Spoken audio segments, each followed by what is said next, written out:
Nous devons aider le continent africain. To live with us, the European dream. Good friend of Taiwan.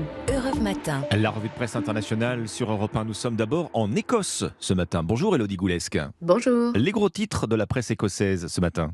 Eh bien ici on parle de Nicola Sturgeon, la première ministre écossaise qui a annoncé sa démission surprise hier. Le rêve de l'indépendance s'efface alors que Sturgeon démissionne, titre le journal The Eye. Après 8 ans au pouvoir, la chef d'État indépendantiste est à la une de tous les journaux ce matin en Angleterre et bien sûr en Écosse. Ça a été le privilège de ma vie, cite en pleine page le quotidien écossais The National avec 16 pages spéciales dans son édition du jour. Alors que la prochaine élection était prévue pour 2026, cette annonce a été un choc ici.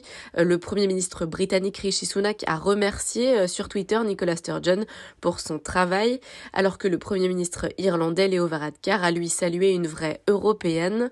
Sturgeon, première femme à occuper le poste de Première ministre en Écosse, a expliqué hier en conférence de presse que le temps est venu, dans son cœur et dans sa tête, de céder sa place. Nous sommes maintenant en Italie avec vous, Antonino Gallofaro, à la une des journaux italiens ce jeudi.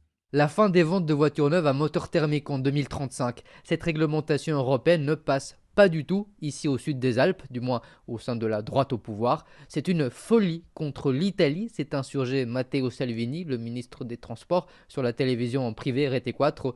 Le patron de la Ligue est aussi l'un des deux vice-premiers ministres de Giorgia Meloni. Il parle donc en quelque sorte au nom du gouvernement d'extrême droite. L'autre vice-président du Conseil, Antonio Tajani, lui fait d'ailleurs écho sur une autre télévision, sur TGCOM24, avec ces paroles: « L'échéance imposée ne prend pas en considération la réalité. » Pourquoi des réactions si virulentes ? Parce que selon Rome, comme l'écrit l'agence de presse ANSA, cette décision européenne détruirait l'emploi et les industries italiennes pour les offrir à la Chine. On part enfin pour le Japon avec vous Bernard Delattre. Bernard, les unes de la presse japonaise. Les ballons espions chinois qui ont aussi survolé le Japon plusieurs fois entre 2019 et 2021, mais cela vient seulement d'être confirmé, ce qui a effaré tous les talk-shows télévisés sur le mode « tant d'années pour identifier une menace alors que les États-Unis et le Canada, eux, l'ont neutralisé sans attendre ».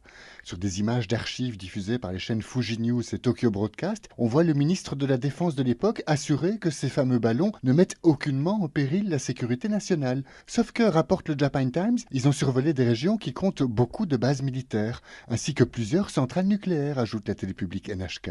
Sommes-nous bien protégés face à la Chine ? C'est évidemment la question ici sur les réseaux sociaux. Non, répondent les quotidiens Asahi et Yomiuri, puisque le parti au pouvoir lui-même, hier, a reconnu une faille béante en termes de défense nationale. Merci Bernard Delattre, merci à nos correspondants. 6h54, bonjour.